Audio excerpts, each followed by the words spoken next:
नमस्कार। आकाशवाणी से प्रस्तुत है समाचार प्रभात।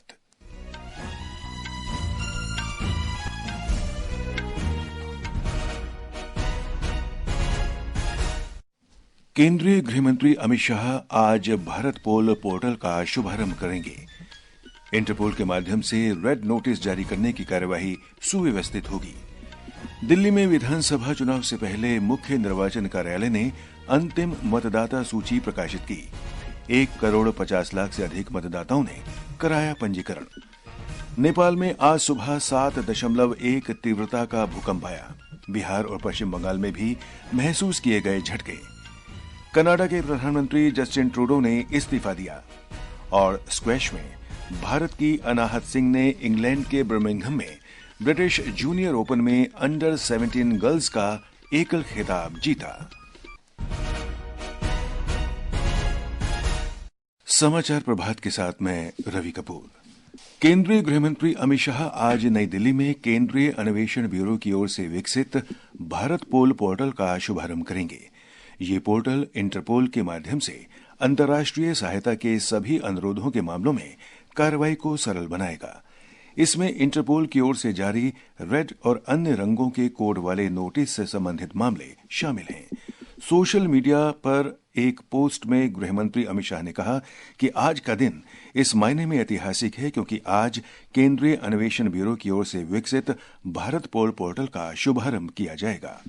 उन्होंने कहा कि इससे सभी के लिए सुरक्षित भारत के निर्माण के मोदी सरकार के सपने को साकार करने के लिए भारतीय जांच एजेंसियों की वैश्विक पहुंच बढ़ेगी और उनको नई धार मिलेगी। गृह मंत्रालय ने कहा है कि प्रधानमंत्री नरेंद्र मोदी के नेतृत्व में केंद्र सरकार ने देश की कानून प्रवर्तन एजेंसियों को मजबूत बनाने के लिए कई महत्वपूर्ण पहल की हैं। भारत पोल पोर्टल भारतीय कानून प्रवर्तन एजेंसियों को अंतर्राष्ट्रीय पुलिस सहायता तक तेजी से पहुंच के लिए वास्तविक समय की सूचना साझा करने में महत्वपूर्ण भूमिका निभाएगा। ये पोर्टल साइबर अपराध, वित्तीय अपराध, ऑनलाइन कट्टरपंथ, संगठित अपराध, मादक पदार्थों की तस्करी और मानव तस्करी सहित अंतर्राष्ट्रीय अपराधों के बढ़ते प्रभाव की जाँच में मदद करेगा। सीबीआई ने इस पोर्टल को विकसित कर सभी हितधारकों को एक साझा मंच पर लाने का काम किया है। ये पोर्टल अंतर्राष्ट्रीय अपराधों से निपटने में भारत के प्रयासों को और अधिक मजबूत करेगा। सुपर्णा सेकिया के साथ अमन यादव, आकाशवाणी समाचार, दिल्ली। गृह मंत्री अमित शाह 35 केंद्रीय अन्वेषण ब्यूरो अधिकारियों को पुलिस पदक भी प्रदान करेंगे, जिन्हें विशिष्ट सेवा के लिए राष्ट्रपति पुलिस पदक और जांच में उत्कृष्टता के लिए केंद्रीय गृह मंत्री पदक से सम्मानित किया गया है। वित्त मंत्री निर्मला सीतारमण की अध्यक्षता में आगामी केंद्रीय बजट 2025-26 के लिए बजट पूर्व परामर्श कल नई दिल्ली में संपन्न हुआ। यह परामर्श 6 दिसंबर को शुरू हुआ था, जो 1 महीने तक चला। हमारी संवाददाता ने बताया है कि इस परामर्श में 9 हितधारक समूहों के 100 से अधिक आमंत्रित लोगों ने बैठकों में भाग लिया। इस परामर्श में किसान संघों और कृषि अर्थशास्त्रियों के प्रतिनिधि मंडल, ट्रेड यूनियन, शिक्षा और स्वास्थ्य क्षेत्र, सूक्ष्म लघु और मध्यम उद्यम एमएसएमई, व्यापार और सेवाओं, उद्योग, वित्तीय क्षेत्र और पूंजी बाजार के विशेषज्ञ और प्रतिनिधियों ने भाग लिया। वित्त मंत्री ने विशेषज्ञों और प्रतिनिधियों को आश्वासन दिया कि केंद्रीय बजट तैयार करते समय उनकी सुझावों पर विचार किया जाएगा। 10 जनवरी से नागरिक भी केंद्रीय बजट के लिए अपना सुझाव और विचार MyGov प्लेटफॉर्म पर साझा कर सकते हैं, जिसका उद्देश्य बजट निर्माण प्रक्रिया को जन भागीदारी की भावना के साथ अधिक समावेशी बनाना है। सुपर्णा की रिपोर्ट के साथ समाचार कक्ष से वैष्णवी। केंद्रीय स्वास्थ्य मंत्री जगत प्रकाश नड्डा ने कहा है कि HMPV नया वायरस नहीं है और इसको लेकर चिंता करने की कोई आवश्यकता नहीं है। स्वास्थ्य मंत्री ने सोशल मीडिया पर वीडियो संदेश में कहा कि HMPV वायरस की पहचान सर्वप्रथम वर्ष 2001 में की गई थी और ये कई वर्षों से विश्व में फैल रहा है। उन्होंने कहा कि HMPV हवा के माध्यम से सांसों के जरिए फैलता है और सभी आयु वर्ग के व्यक्तियों को प्रभावित कर सकता है। श्री नड्डा ने यह भी बताया कि देश की स्वास्थ्य प्रणालियां और निगरानी नेटवर्क सतर्क हैं और स्वास्थ्य संबंधी किसी भी उभरती चुनौती से तत्काल निपटने की तैयारी सुनिश्चित की जा रही है। The health systems and surveillance networks of the country remain vigilant, ensuring the country is ready to respond promptly to any emerging health challenges. There is no reason to worry. We are closely monitoring. ये समाचार हमारी website www.newsonair.gov.in और हमारे news on AIR mobile app पर भी उपलब्ध हैं। दिल्ली के मुख्य निर्वाचन कार्यालय ने राष्ट्रीय राजधानी दिल्ली के लिए अंतिम मतदाता सूची प्रकाशित की है। दिल्ली में 1,55,00,000 से अधिक मतदाता पंजीकृत हैं, जिनमें 83 लाख से अधिक पुरुष, 71 लाख से अधिक महिला और 1,261 तीसरे थर्ड जेंडर के मतदाता शामिल हैं। पिछले 2 महीनों में 18 से 19 वर्ष की आयु वर्ग के बीच 52,000 से अधिक मतदाता जुड़े हैं। पिछले महीने की 16 तारीख तक 5,10,000 नए मतदाता पंजीकरण प्राप्त हुए हैं। नेपाल में आज सुबह 7.1 तीव्रता का भूकंप आया। यूएसजीएस के अनुसार सुबह 6:35 पर आए भूकंप का केंद्र लोबुचे के 93 किलोमीटर उत्तर पूर्व में था। हमारी काठमांडू संवाददाता ने बताया है कि पूरी काठमांडू घाटी में भूकंप के झटके महसूस किए गए। हालांकि अभी तक किसी नुकसान की खबर नहीं है। भूकंप के झटके बिहार और पश्चिम बंगाल के अलावा तिब्बत में भी महसूस किए गए। कनाडा के प्रधानमंत्री जस्टिन ट्रूडो ने सत्तारूढ़ लिबरल पार्टी के नेता पद से इस्तीफा दे दिया है। उन्होंने कहा कि नया नेता चुने जाने तक वे प्रधानमंत्री बने रहेंगे। 11 वर्षों तक लिबरल पार्टी के नेता और 9 वर्षों से प्रधानमंत्री के पद पर काबिज ट्रूडो को अपनी पार्टी में ही विरोध का सामना करना पड़ रहा था और वे अपनी नीतियों के कारण अलोकप्रिय भी हो गए थे।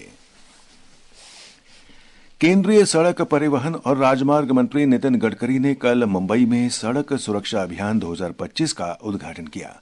राष्ट्रीय राजमार्ग प्राधिकरण ने सुरक्षा रीलोडेड कार्यक्रम का शुभारंभ किया है।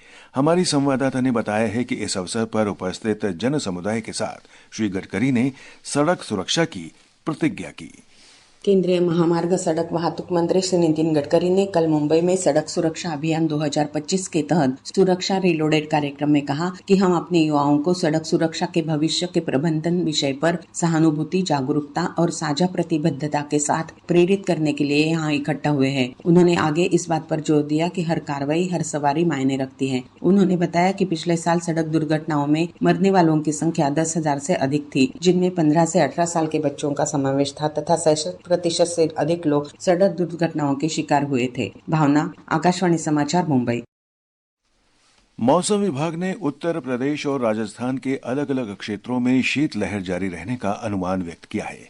पंजाब, हरियाणा, चंडीगढ़, हिमाचल प्रदेश और उत्तर प्रदेश के कुछ भागों में कल तक रात और सुबह के समय घना कोहरा छाए रहने की आशंका व्यक्त की है। आज सिक्किम, अरुणाचल प्रदेश, असम और मेघालय में अलग अलग स्थानों पर गरज के साथ ओलावृष्टि होने का अनुमान है। पूर्वोत्तर के राज्यों में कल तक हल्की से मध्यम वर्षा की संभावना है। बिहार में भी कड़ाके की ठंड के कारण जनजीवन अस्त व्यस्त हो गया है। हमारे संवाददाता ने बताया है कि पटना और पूर्वी चंपारण जिलों में शीतलहर की स्थिति गंभीर बनी हुई है। भीषण ठंड और शीतलहर के चलते पटना, गया, सारण, शेखपुरा सहित कई जिलों में प्राथमिक और मध्य विद्यालयों को 11 जनवरी तक बंद कर दिया गया है। पटना मौसम केंद्र ने कहा है कि अगले 2-3 दिनों में न्यूनतम तापमान में और गिरावट की संभावना है। इधर घने कोहरे और दृश्यता कम होने से सड़क, रेल और हवाई यातायात बुरी तरह प्रभावित हुए हैं। पटना और दरभंगा हवाई अड्डे पर विमानों की आवाजाही प्रभावित हुई है। धर्मेंद्र कुमार राय, आकाशवाणी समाचार, पटना। और अब अन्य खेल खबरों के साथ हैं मुकेश कुमार बल।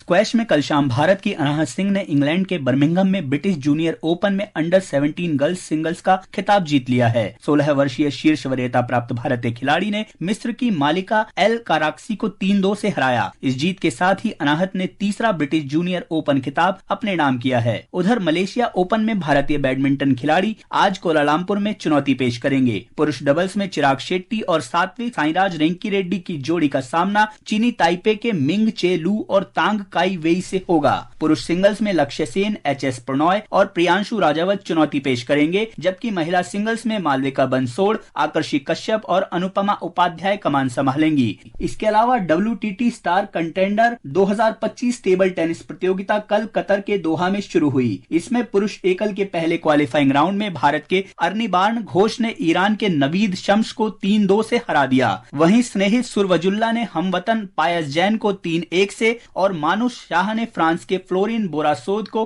3-1 से हराया। वहीं हॉकी इंडिया लीग में कल सूरमा हॉकी क्लब ने दिल्ली एसजी पाइपर्स को 3-1 से हरा दिया। ब्यौरा हमारे संवाददाता से।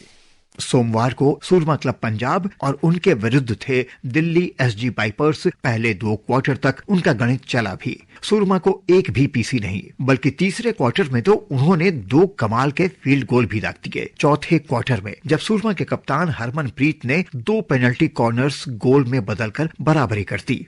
रिबाउंड जरूरत नहीं है, बर्थडे बॉय केक का पहला पीस काटा है। और उसके बाद शूट आउट। इसमें दोनों टीमों ने पहले दोनों शॉट गंवा दिए। निर्णायक मौके पर लुकाट ने कोई गलती नहीं की और जीत हासिल कर ली। प्लेयर ऑफ द मैच का तोहफा मिला हरमनप्रीत को। जब 10 मिनट का ब्रेक होता है उसमें जितने भी हमारे कोचेज हैं वो एनालाइज करते हैं कि ओपोनेंट्स टीम जो है क्या कर रही है, तो उसके अकॉर्डिंगली हमने जो स्ट्रक्चर अपना लिटिल बिट हमने चेंज किया और आई थिंक वहीं से हमें आउटकम मिला। हॉकी इंडिया लीग में आज का मैच वेदांता कलिंगा लांसर और साक्षीदार बंगाल टाइगर्स के बीच 8:15 पर खेला जाएगा। आकाशवाणी समाचार के लिए मैं अनुपम पाठक। ये समाचार आकाशवाणी से प्रसारित किए जा रहे हैं। ताज़ा समाचार जानने के लिए आप हमारे social media handle X@AIR News Hindi को फॉलो कर सकते हैं।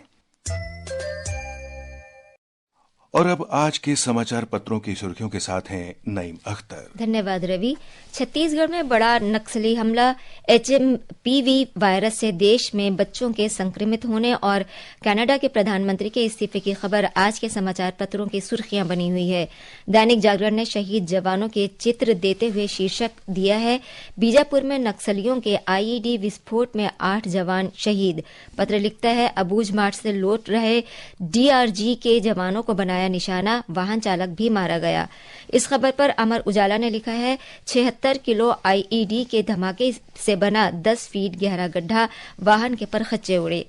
चीन में सर्वप्रथम पाए गए HMPV वायरस से देश में बच्चों के संक्रमित होने का समाचार भी आज लगभग सभी समाचार पत्रों में छाया हुआ है। जनसत्ता लिखता है, भारत में HMPV विषाणु संक्रमण की दस्तक, कर्नाटक, तमिलनाडु और गुजरात में 5 मामले मिले, जबकि लोक सत्ते की सुर्खी है, कोरोना जैसे चीनी वायरस के भारत में 6 केस। कनाडा के प्रधानमंत्री के इस्तीफे की खबर भी आज सुर्खियां बनी हुई है। इस खबर पर राजस्थान पत्रिका लिखता है, खालिस्तान समर्थक पड़ा भारी, भारत विरोधी जस्टिन ट्रूडो को देना पड़ा इस्तीफा। अंत में मुख्य समाचार एक बार फिर।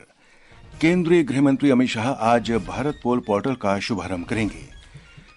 दिल्ली में विधानसभा चुनाव से पहले मुख्य निर्वाचन कार्यालय ने अंतिम मतदाता सूची प्रकाशित की। 1,50,00,000 से अधिक मतदाताओं ने कराया पंजीकरण। नेपाल में आज सुबह 7.1 तीव्रता का भूकंप आया। बिहार और पश्चिम बंगाल में भी महसूस किए गए झटके। कनाडा के प्रधानमंत्री जस्टिन ट्रूडो ने इस्तीफा दिया। और स्क्वैश में भारत की अनाहत सिंह ने इंग्लैंड के बर्मिंघम में ब्रिटिश जूनियर ओपन में अंडर 17 गर्ल्स का एकल खिताब जीता। इसके साथ ही समाचार प्रभात का ये अंक समाप्त हुआ। नमस्कार।